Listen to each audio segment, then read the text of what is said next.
So now, after we did this, we'll come back to part 2. We're gonna go ahead and derive the Newton's law, and we find a relationship between the Reynolds number and the track coefficient, or CD. Now I know CD is stand for track coefficient. Okay, so what happened to the our sphere? This is our sphere. Our sphere is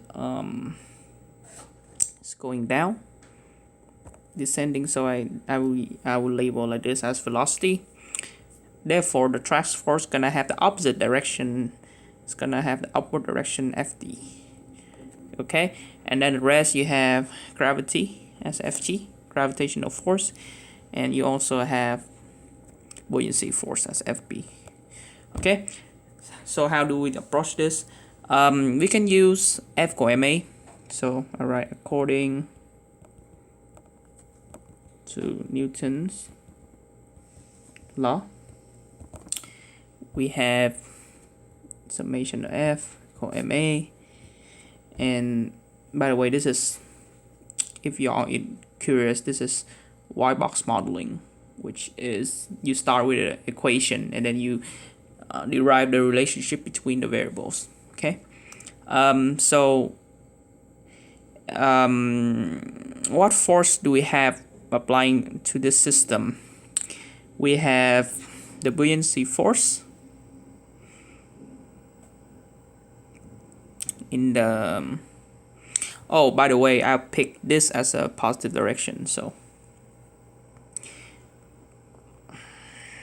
let me make a label right here. This is negative, this is positive.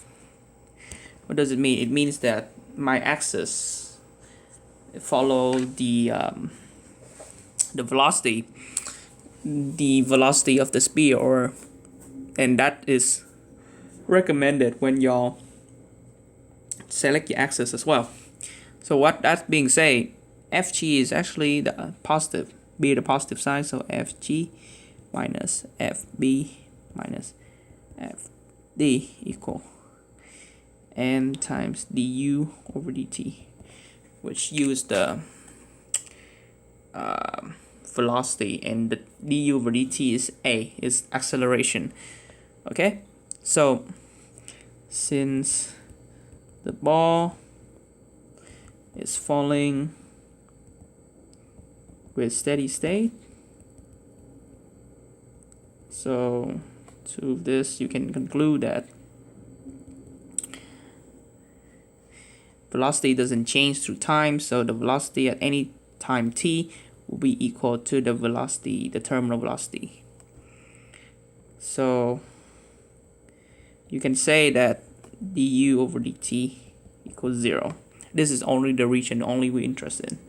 So with all this, you can say Fg minus Fb minus Fd equal 0.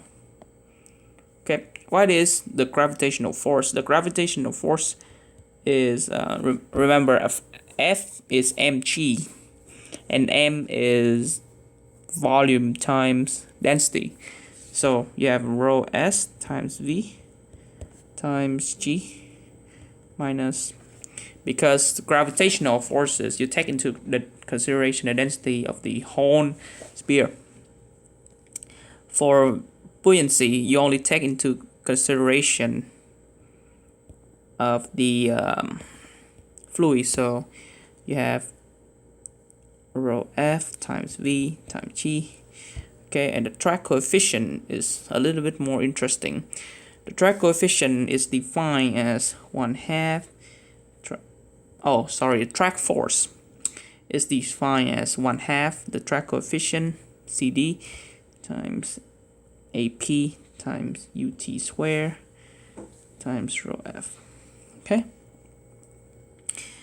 And remember that we have derived the volume for the sphere is pi d cubed over 6 on top, so pi d cubed over 6 times g minus rho f times pi d cubed over 6 times g minus 1/2 CD AP UT square rho F. Oh, this equals 0 and this equals 0. Okay, and after some algebra, you can derive that UT, the expression of terminal velocity, is equal to square root of 4/3 times diameters times the difference between the sphere velocity, the sphere density, and the fluid density times G over track coefficient times rho F. Okay, this is the terminal velocity expression. Now we interest in plugging the Reynolds number. Okay, so let's see what's the Reynolds number tell us. So let's square it, because you see there's a square root right here, right? I'm interested in the expression R square, RE square, Reynolds square.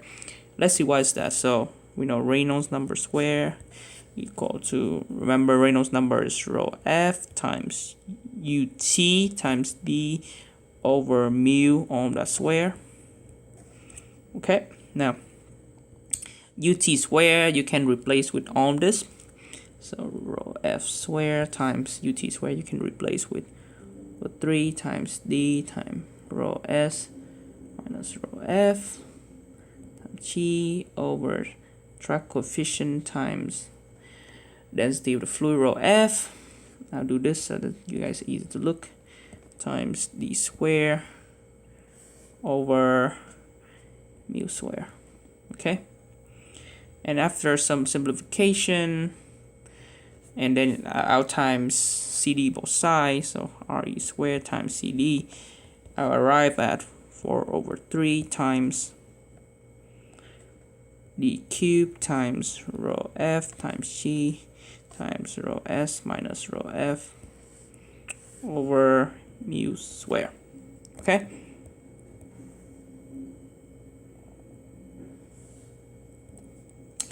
let's assign numerical values and see which this. Or by the way, this is very important later, because you see how we use it in the iteration. Okay, let me say assign numerical values. So Reynolds square times track coefficient CD equal to 4/3 times 10 to the negative 3 square times 1502 times 9.81, which is gravitational force, times the difference, density difference, which is 7,870 minus 1,052 over 0.1 square, which is mu. So you arrive at R square times CD equal 9.38. Okay, now this is very important because this serves as an equation. Alright, this equation will be useful for iteration later. Okay, now the next part I will show you guys how to determine which one is the flow: turbulent,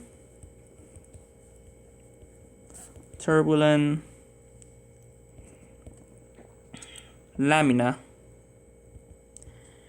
or transition. Okay, we'll use some chain of logical argument, and we will arrive with this conclusion. We will know what type flow is it. Okay, thank you for your attention.